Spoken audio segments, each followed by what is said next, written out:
Rappelez-nous votre nom. Jean-Claude Van Damme. On s'en souviendra.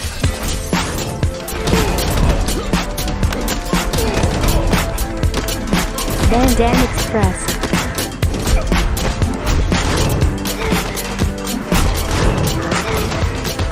Van Damme Express. Salut tout le monde, vous écoutez Van Damme Express, le podcast qui regarde tous les films de Jean-Claude Van Damme et qui les classe les uns par rapport aux autres. Aujourd'hui, j'ai regardé Mort subite, Sudden Death en anglais en version originale et en québécois Suspense en prolongation. Un film sorti en 1996 en France, une grosse période pour le film d'action américain. Ce Mort subite est un scénario qui est dans les cartons depuis une paire d'années, qui est produit par le propriétaire de cette arène de hockey sur glace de Pittsburgh, coproduit par la Universal. C'est une période super faste pour le genre qui a fait naître Piège de cristal, la série Die Hard, avec ce troisième épisode de Die Hard qui cartonne en 1995. On a eu droit à Cliffhanger en 93, Speed en 95, et forcément il faut enchaîner, il y a pas mal de scénarios sur ce modèle-là qui traînent. Ce Sudden Death donc, est proposé à Bruce Willis. Alors je sais pas si c'est pour faire partie de la série Die Hard, mais ça aurait pu quasiment. On n'est pas très loin des scénarios à la 58 minutes pour vivre. Il est également proposé à Schwarzenegger. Il est également proposé à Stallone, et il finit en fait entre les pattes de Van Damme, qui est en pleine grosse période faste, puis sort de Time Cop de Peter Hyams, donc le réalisateur de ce film. Il a tourné la même année Street Fighter, dont on a déjà parlé. Il s'apprête à produire le grand tournoi, son film. Beau budget, 35 millions de dollars. C'est un film avec le concept comme le piège de cristal, mais sur la glace, tu vois. Ça, c'est mon make-up artiste, Zoltan. Et là, c'est mon Mark. Yes. Are you here? Here's my stunt guy. C'est mon double. And this guy in the middle is the guy I'm fighting with. He's doubling the big penguins. Je vais commencer par parler, j'ai parlé de Stallone, de Schwarzenegger. J'aime bien faire un peu des parallèles avec ces deux-là, Schwarzenegger et Stallone, de temps en temps, pour expliquer la trajectoire de Jean-Claude Van Damme. Schwarzy a dit il y a quelques temps que il s'est rendu compte au bout d'un moment que c'était pas forcément sa performance qui faisait la qualité des films, mais c'était plutôt les réalisateurs et leur vision. Et effectivement, Schwarzenegger, quand on regarde sa carrière, il a eu John McTiernan, il a eu John Milius, il a eu Paul Verhoeven, Ivan Reitman pour quelques films un peu plus mineurs, mais surtout il a eu James Cameron qui lui a vraiment façonné ce personnage. Schwarzy à côté, c'est pas un meilleur acteur que Van Damme. Van Damme va le dire plus tard dans une interview, il a assez raison, je trouve. Stallone, lui, il va pas tourner chez de grands réalisateurs, il va quand même avoir ses très grands films, mais il le doit qu'à lui-même. Je pense notamment à Rocky, qui est son bébé, et à Rambo, qui est une composition de sa part. Il a tourné avec des grands réalisateurs, mais il doit sa carrière et ses personnages surtout à lui-même et à son talent d'écriture, puis des réalisateurs après. Van Damme, lui, il a eu quand même quelques grands réalisateurs, il n'est jamais tombé sur des grands films. Peter Hyams, c'est le réalisateur de ce Sudden Death. Il a une belle carrière, Peter Hyams quand même. C'est un directeur photo, il a une belle filmographie. Donc Outland avec Sean Connery en 81. Il faut parler de 2010, l'année du premier contact, qui est la suite de 2001, donc l'adaptation d'un livre également avec Roy Scheider en 84. Alors c'est pas le chef-d'œuvre de Kubrick, mais ça a vraiment de la gueule et c'est un film qui n'a pas honte d'être sa suite. Je vous le conseille d'ailleurs. C'est un bon film de science-fiction, assez solide. Et alors ensuite, bien sûr, on va citer tous les films avec Van Damme, Time Cop, Mort subite 94, 95, donc celui dont on parle aujourd'hui. Après Relique 97. Je vais juste vous parler de La fin des temps 99 avec Schwarzenegger. Peut-être un des derniers films de Schwarzy avant qu'il devienne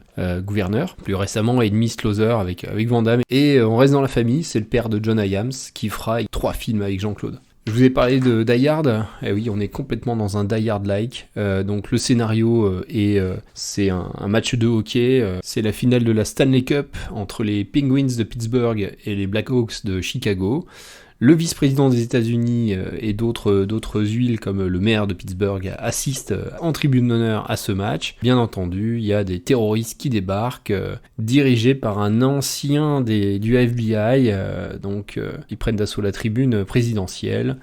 Ils assassinent un bon paquet de monde en passant. Ils demandent une rançon sous peine de faire exploser des charges de C4 qui sont cachées dans le bâtiment. Mais bien entendu, c'est sans compter sur la présence de Van Damme, Darren McCord, qui est un ancien pompier. Alors on vit une première scène poignante au tout début du film où Van Damme ne peut pas sauver la vie d'une fille lors d'une explosion dans un bâtiment.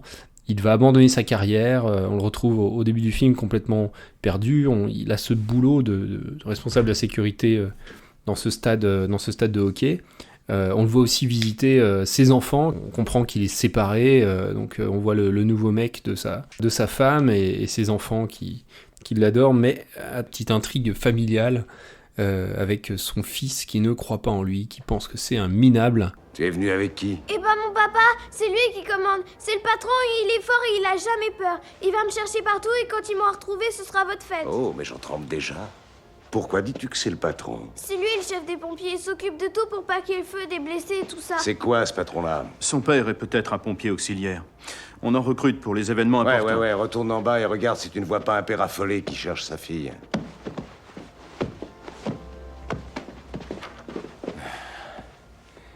Comment tu t'appelles? Emily, Émilie comment? McCord. Et ton papa? Lui aussi, il s'appelle McCord. Qu'est-ce que tu dirais si je te mettais une araignée dans la bouche?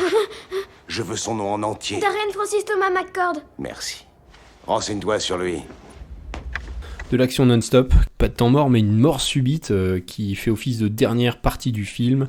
Parce que tout au long du film, bien sûr, le match joue à plein, il y a du suspense, il y a des buts, il y a des renversements de situation, et le film est entrecoupé de ces scènes, mais ça ne pollue pas le récit, ça le dynamise, et bien sûr, on arrive à cette prolongation, et qui prolonge également l'action en dehors des tribunes, dans les travées de ce stade. Rebondissement ce soir.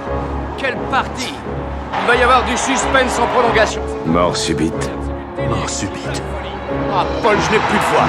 Pittsburgh s'est battu jusqu'au bout de ses forces. Le gardien de Chicago n'a rien pu faire. C'est de la folie sur le bord de Pittsburgh. Les Pingouins ont réussi à décrocher une mort subite. La première des deux équipes qui arrivera à marquer au cours de cette prolongation gagnera la Coupe Stanley. Le buteur Luc Robitaille en est à son 14e but de ces séries de la Coupe Stanley. La vie est une vraie boîte de Pandore. Hein. Ça transfère doucement. J'espère que c'est pas pris sur mon compte courant. On a encore un peu de temps. Pourvu qu'ils le mettent à profit. Qu'en dites-vous?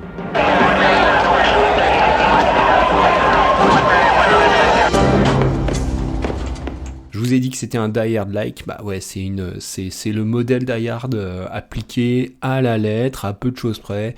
On a un monsieur tout le monde qui est au mauvais endroit, au mauvais moment. Enfin, pour les terroristes, ça va pas être du gâteau. Il est seul contre tous. Et même les gens qui viennent l'aider, il y a des doubles agents, il y a de la traîtrise. Les flics sont coincés à l'extérieur du stade, tout ça ressemble beaucoup à Piège de cristal. Il y a la foule qui est prise en otage, il y a une unité de lieu, on est dans le stade, on y reste. Il y a un problème familial à résoudre, je vous ai expliqué tout à l'heure, il va falloir que Van Damme redore le blason auprès de ses enfants, voire auprès de sa femme, ça ressemble énormément à ce que vit John McClane dans Die Hard. Il y a un final sur le toit, alors bien sûr il y a quelques écarts, comme on est avec un film de Jean-Claude Van Damme, il y a un peu plus de karaté que chez John McTiernan. Van Damme aussi s'improvise bricoleur, il est spécialiste des explosifs dans ce film, donc il va connaître, il va arriver à extrapoler la position du C4, alors bon, pas réfléchir trop longtemps, mais c'est une explication qu'on mange volontiers. Bricolage parce qu'il se met à fabriquer une arme, notamment à l'aide d'un extincteur et d'un tuyau, voilà, il se met à sertir des trucs, il va fabriquer une bombe chimique à un moment, donc un petit peu de bricolage qu'on ne trouve pas forcément dans Die Hard, il y a moins de vannes, et Jean-Claude prend pas trop cher, contrairement à John McClane qui en prend plein la gueule, d'où le titre du film Die Hard, dur à cuire. J'ai pas parlé du reste du casting, mais il faut se dire qu'il est un petit peu seul le garçon. On note aussi Powers Booth, le grand méchant qui est plutôt pas mal, manque un peu de charisme par rapport à d'autres méchants, on va vite l'oublier, mais il fait le job. On a Raymond J. Barry également dans le rôle du vice-président. C'est quelqu'un qu'on a vu également dans beaucoup de saisons, dans X-Files, dans Grey's Anatomy, NCIS, etc. Il a joué aussi dans L'Année du Dragon, Training Day, donc quelqu'un qu'on a vu un petit peu partout, un très très bon. De toute façon, le casting est correct. Les deux enfants font le job, Whitney Wright et Ross Malinger qui jouent ses enfants. Il n'y a pas de rôle féminin majeur, et ça c'est peut-être pas plus mal, parce que quand il y en a eu dans les Van Damme, c'était pas forcément très bien traité. Bon bah là, Il n'y a pas de femme. Il y en a une au début, on pense que ça va être son love interest, elle joue la mascotte, mais bon, elle se fait assassiner. Il y a beaucoup de meurtres. Les méchants assassinent volontiers les gens qui passent devant leur canon, avec des petites gerbes de sang sympathiques. C'est une bonne époque pour le film d'action. Ça, il y a pas à tortiller. Alors, où est votre pingouin de 2,10 m? Il était là. Je monte dans la loge présidentielle. Impossible. Le vice-président est là-haut et vous n'avez pas d'autorisation. Ma fille n'en avait pas non plus. Et qui vous a dit qu'elle était là-haut? Il n'y a qu'à faire une annonce. Elle est peut-être simplement perdue. Oh, mais pourquoi vous ne me croyez pas? Le pingouin avait un flingue. Ouais. Tous les pingouins en ont un. Vous dites que le pingouin s'appelait Clara. Ah, c'est toujours sur moi que ça tombe. Vous n'aviez pas dit son nom, peut-être? Non.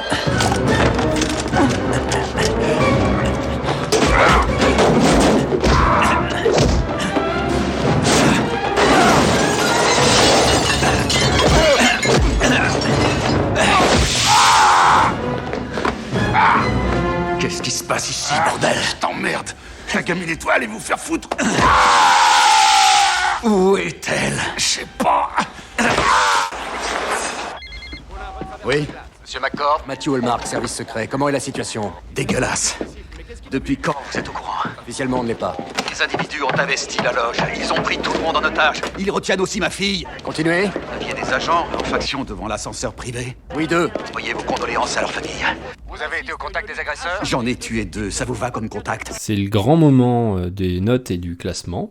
Mort subite récolte la note artistique de 7 sur 10. C'est une bonne note, mais c'est un film qui a de la gueule. Les effets spéciaux sont bien, les explosions sont chouettes, la mise en scène est efficace, le montage est efficace.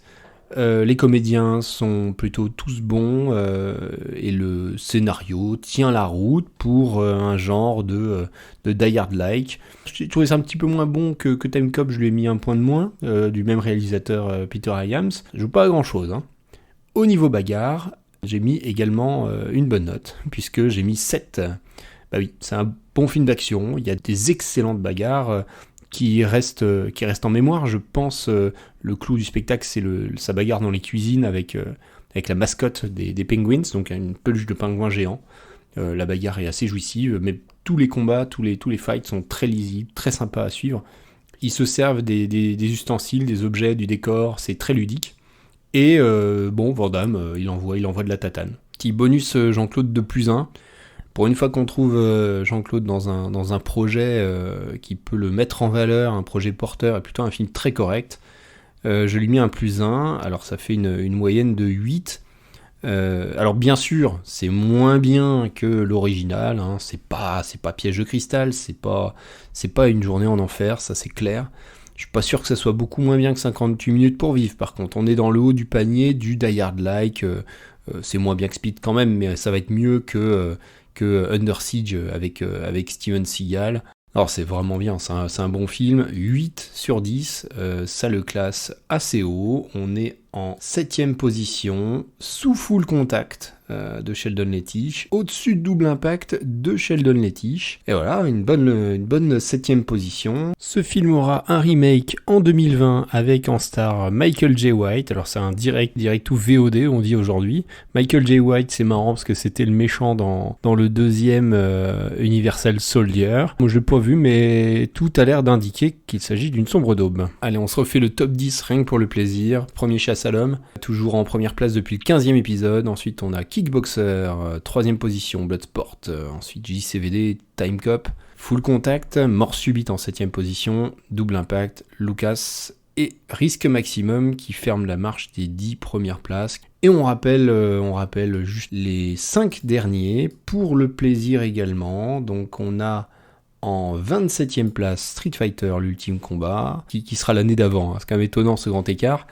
Ensuite, Kill 'Em All, le dernier mercenaire, Black Eagle, l'arme absolue, et tous les films qui commencent par Black sont en fond du classement, puisque nous terminons par Blackwater, qui est donc 31e et dernier, bien mérité dans sa gueule. Je vous retrouve dans 15 jours pour un film bien plus récent, aucune idée de la qualité de ce film, ça va être une grosse surprise, ça sera à découvrir dans 15 jours. Salut tout le monde.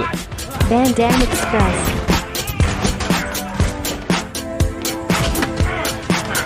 Van Damme Express. Van Damme Express.